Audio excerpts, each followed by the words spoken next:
eyes, through brown eyes, that you do through blue. But we're worlds apart, just like the earth, just like the sun. Two worlds together are better than one. I see the friendship in your eyes that you see in mine. But worlds apart,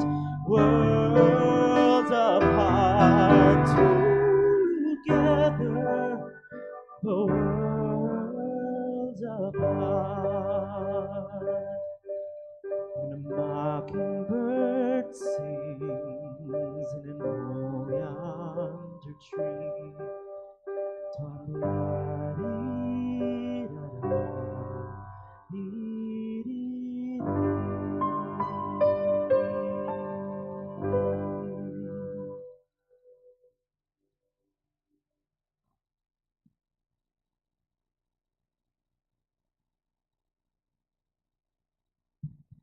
We return to Rumi, the 13th century's Sufi Muslim poet, for today's reading. Love ends all arguments.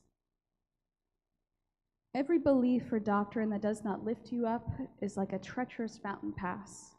When doctrines become bitter enemies, the imitator is perplexed at the crossroads. He sees that both ways go somewhere, and every group is pleased by its own path. Even though they cannot reply to criticisms of their way, the groups cling to it until the resurrection, saying, "Our experts know the answer even if we don't." But only love dissolves doubt. Become a lover. Follow that crane from river to river. Love with love you discover intelligence beyond intelligible things. Gamble your intelligence away in love, and it multiplies by 10 or 700. Dear soul, love cuts arguments short. Love alone comes to the rescue when you cry for help in disputes. Eloquence is dumbfounded by love. It's as if a bird has perched on your head. You don't cough, you hardly breathe. And if someone starts talking, you put your finger to your lips. Shh. It puts a lid on your kettle so that you boil. Now, if you'd please rise in body or in spirit and join us for our next hymn, number 1013, Open My Heart.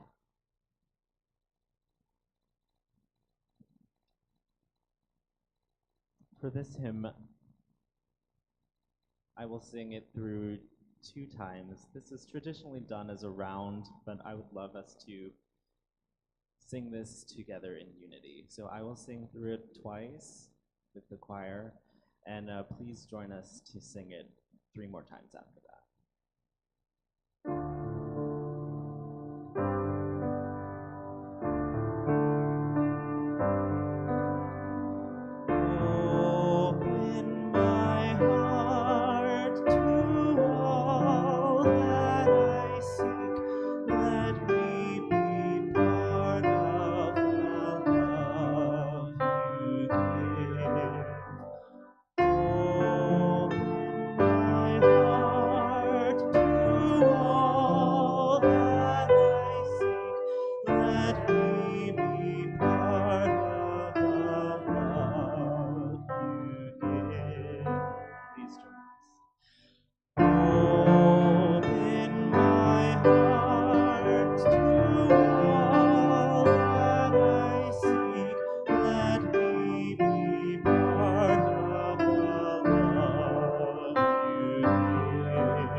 Election day in 2016 was cold and overcast in Greenville, Ohio.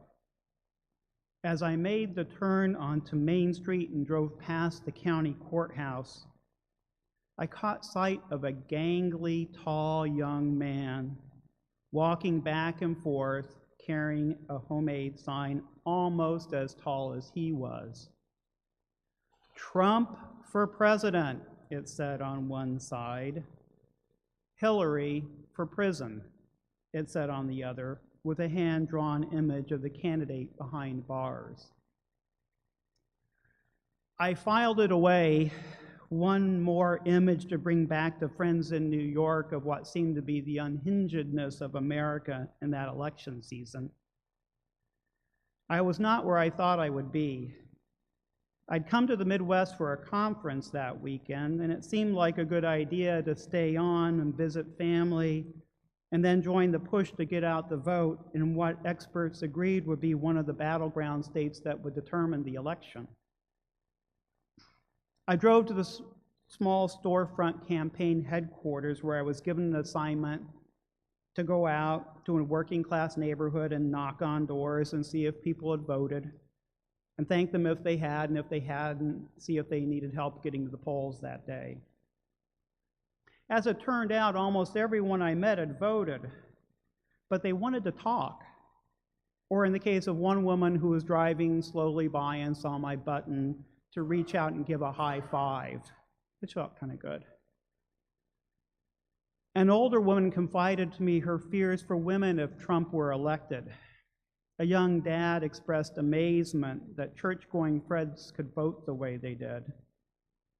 A graying father came out and sat down on his porch and talked about all the factories that had left town, and how there were no good jobs for his sons the way there were for him, and that so many young people had been caught up in heroin.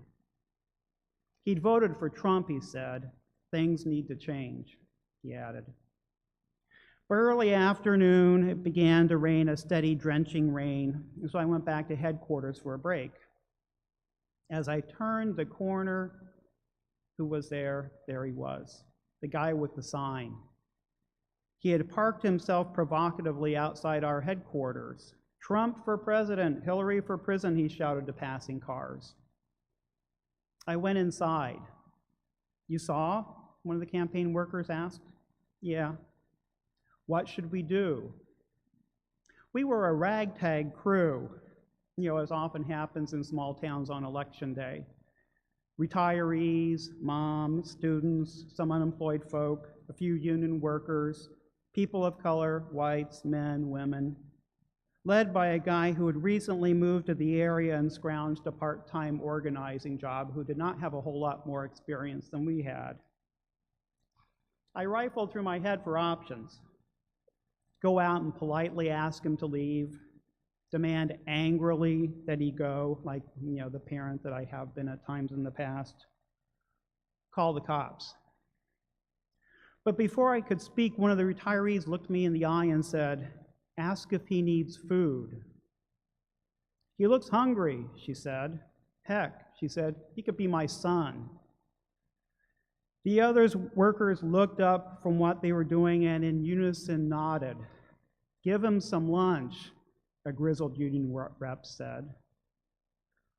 Unsure and awkward, I pulled my raincoat back on and shuffled out to where the young man stood and delivered the offer. He looked at me. And then he looked some more, one of those quizzical, like there has to be a catch here somewhere type of look. And finally he said, "No, that's okay." And then in the way sometimes these things happen, things shifted. He put his sign down by his side and we talked. I told him that though I was on the other side that day, and probably about everything that he believed, I still admired his getting involved. I confessed my frustration that voting rates are so low in this country, and this country seems to make it so hard for people to vote. He said he wished there were 5 parties, and that none of the ones represent him. Eventually, I excused myself. I needed to get back to canvassing, and we shook hands. "You're not what I expected you to be," he said. "You're not what I expected you to be." So, we're 2 years on now. Another election is approaching, and the country is even more on edge. Many of the things I feared have come to pass, the types of things we talk about here every week. More, from the looks of it, are on the way. Now, I've started canvassing again, this time in New York, and I found again, a lot of folks just want someone to talk with. From time to time, I think about the people I met that day in Ohio, and particularly that young man. Did he get what he wanted? Is this what he really wanted? Or has he had second thoughts? Or has he become one of those contorted faces of hatred that I see shouting at far-right rallies on TV? And I don't know. There was a time in my life that I thought if I worked hard enough to be kind to others, do unto others as you would have them do unto you, like I learned in Sunday school, that maybe someday I would have no enemies. Time has proved otherwise. Sometimes from the news, it seems like enemies are all around and growing by the hour. And sometimes I've come to feel resigned to this. Enemies, which the dictionary definition says are those who are antagonistic to us or seek to injure us or confound us or overthrow us, as fact of life. From when I was a child, I was told in church, though, that we are to love our enemies. You have heard that it was said, "You shall love your neighbor and hate your enemy." But I say to you, love your enemies. Pray for those who persecute you, so that you may be children of your Father in heaven. The words of Jesus from the Sermon on the Mount from the Gospel of Matthew. But I say to you that listen, love your enemies, do good to those who hate you, bless those who curse you, pray for those who abuse you. Jesus again from the Gospel of Luke. Now, as Unitarian Universalists, we're not bound by Christian scripture, or really any scripture for that matter. We are empowered to critique received wisdom from all religion, from language like, why our Father, to content. Still, there's something about that passage and an idea that nags at me and has been nagging at me more lately. It seems as I've been reading to be tucked into just about every religion. From the loving kindness meditations of Buddhism, may all find health, may all find peace, may all find happiness, to the story of the Prophet Muhammad who forgave the man who killed his most beloved uncle, to the do no harm values of Jainism. And I think they peek through as well in the principles of Unitarian Universalism, in our declaration of the inherent worth and dignity of every person, our goal of world community with peace, liberty, and justice for all, and our support of the right of conscience and the use of democratic process within our congregations and the society at large. Ideas extending presumably to those, like DJ said, that we disagree with. But it all still begs the question, like how? How do we do this, and how do we do this now?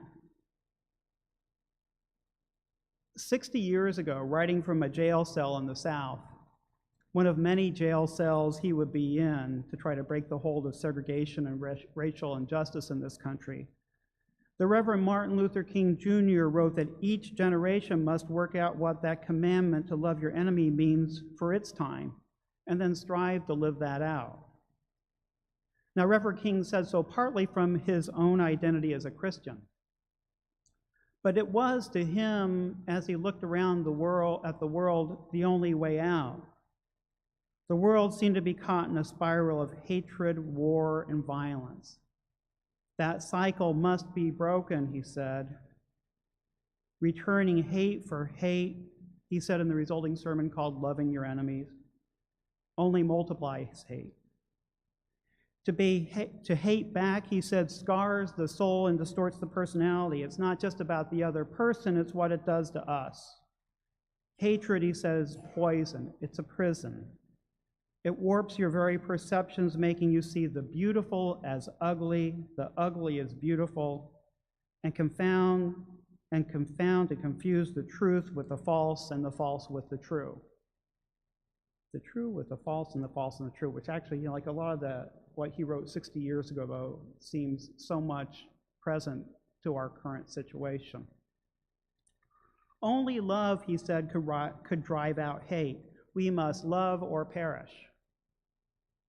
Now, Reverend King was careful to define what he meant by love. To him, love was a higher calling. It did not mean simple sentimentality, I love you, bro, or liking or affection. After all, he said, how can we be affectionate toward a person whose avowed aim is to crush our very being and place innumerable stumbling blocks in our path? How can we like a person who is threatening our children and bombing our homes? No. Love did not mean abandoning civil disobedience or non-cooperation with evil or risking jail or worse to end unjust laws, just so someone might like you. It did not mean giving up doing the right thing. So what was this love? King drew 4 dimensions. First was that to try to see the wrong the transgressor has done may not be all that that person is. Could be my son, like the woman in the campaign said. This recognized that hate grows from fear, pride, ignorance, prejudice, and misunderstanding. You know, we've got to be taught to hate, like the song in the old Broadway musical. Second, this love meant not seeking to humiliate or defeat the other person, to grant them dignity, which relates to the third, recognizing that the enemy, however despicable they may seem in that moment, is a fellow creature, to King part of God's creation. In loving them, King believed we bring forth our deepest values. It's how, in words we often use here, we stand on the side of love.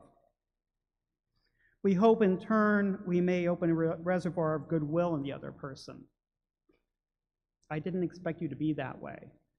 Those types of encounters. Fourth, and hardest for me personally to get my head around, particularly as I read his words, was that love meant cultivating a capacity to forgive. Now, he was careful in his words. He didn't say forgiving, he meant a capacity to forgive, to become capable of doing it. It didn't mean ignoring what was done or putting a false label on evil acts or just saying a few words, I love you, and moving on. To King, it meant being open to relationship, starting again. And it couldn't be forced, and it belonged only to the person who had been wronged.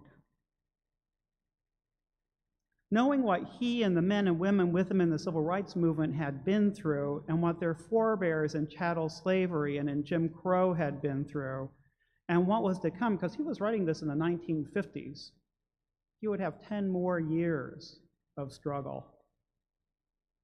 It's humbling to read. And you know, there's a part of my mind as I was reading it that was critiquing it. Well, does that really work? And he anticipated that people would criticize his approach and brand it weak, as he put it, or utopian, or unrealistic. But he saw it as practical, the only way out. And you know, history supports him.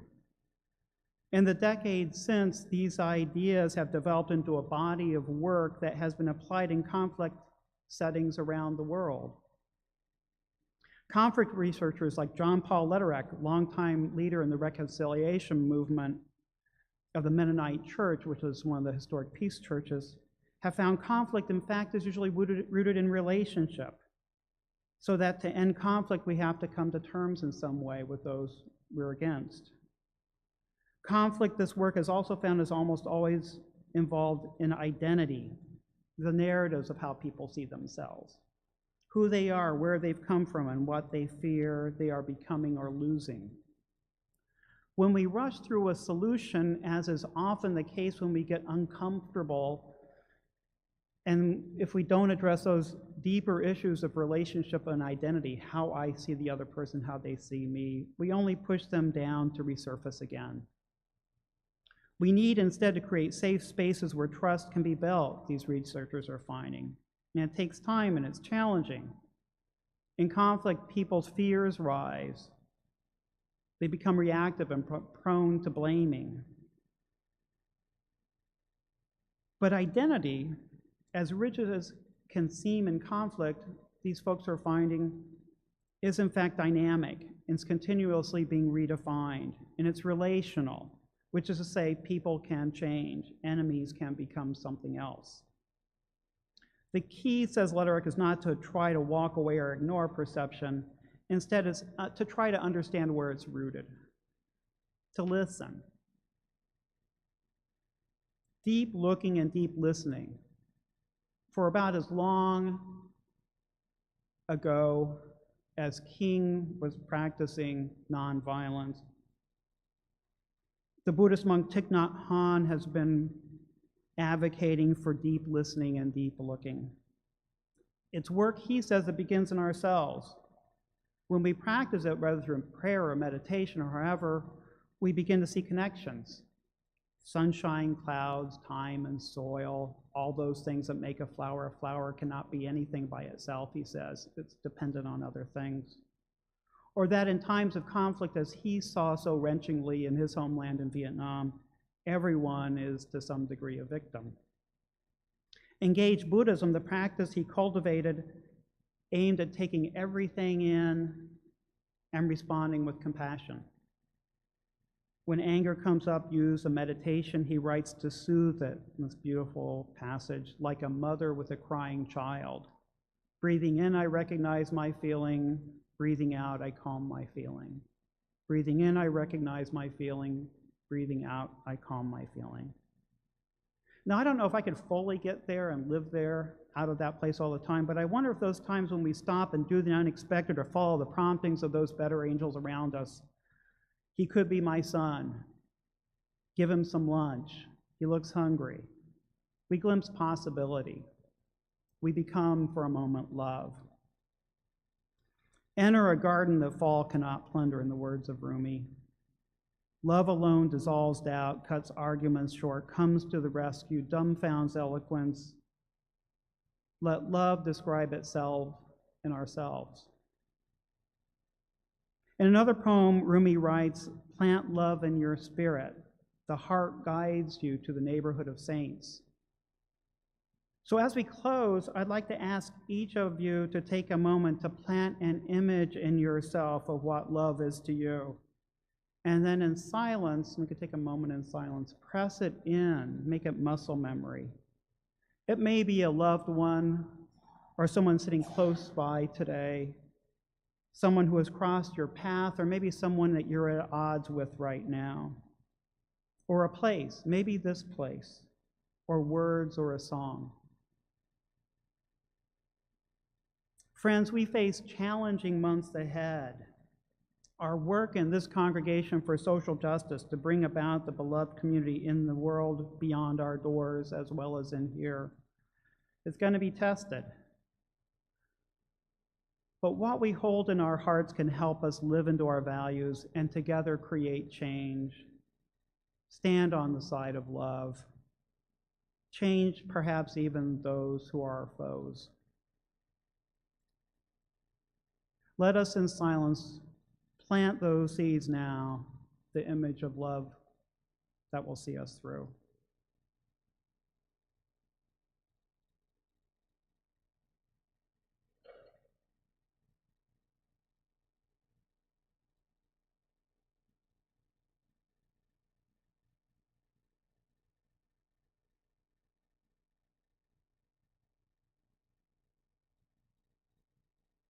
Thank you.